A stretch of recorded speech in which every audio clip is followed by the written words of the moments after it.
বিধায়ক হলে আগে সৎ হতে হবে।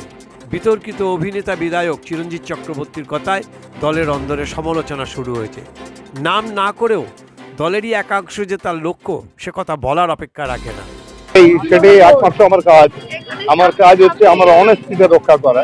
আমার মনে ওটাই হচ্ছে প্রধান কাজ, যে একজন বড় শিল্পী হওয়ার থেকে, একজন মানে কোনো একটা পোস্টে থাকার থেকে, ইভেন প্রেসিডেন্ট হওয়ার থেকে প্রথম কাজ, প্রধান কাজ হিসেবে আমি মনে করি একজন অনেস্ট মানুষ হওয়াটা বেঁচে যাবে।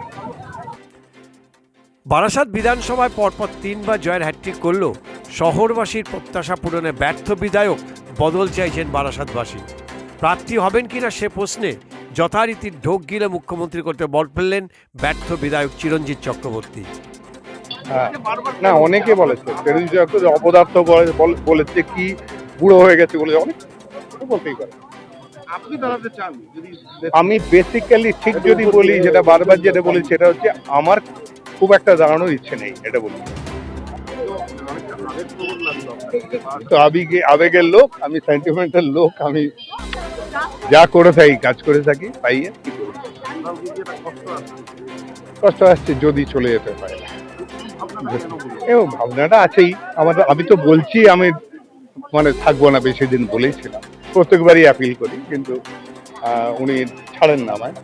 তো এবার জানি না কি হবে, আমি এখনো জানি না। আপনার ইচ্ছাটা যদি একটু বলেন। আমার ইচ্ছে বলে কোনো মানুষের মধ্যে মিশে যাওয়া, হ্যাঁ, সেটা তো ইচ্ছে তো থাকবেই। ইচ্ছে সে তো চায় নিশ্চয়ই, তাদের তো সম্মান আমি করবোই। এখন সবটা ডিপেন্ড করবে, উনি যদি বলেন যে না আর থাকার দরকার নেই, তাহলে তাই হবে, যা বলবেন না তাই হবে।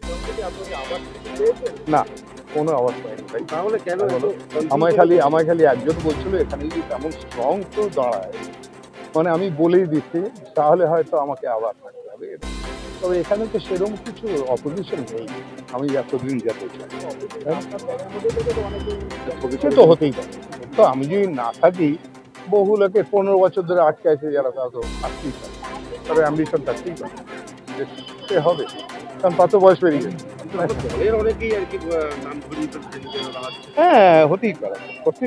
আপনার কাছে কি দলীয় স্তরে কোনো রকম নির্দেশ? না, কোনো নির্দেশ নেই, একেবারে নির্দেশ নেই। ব্যুরো রিপোর্ট, বাংলার খবর।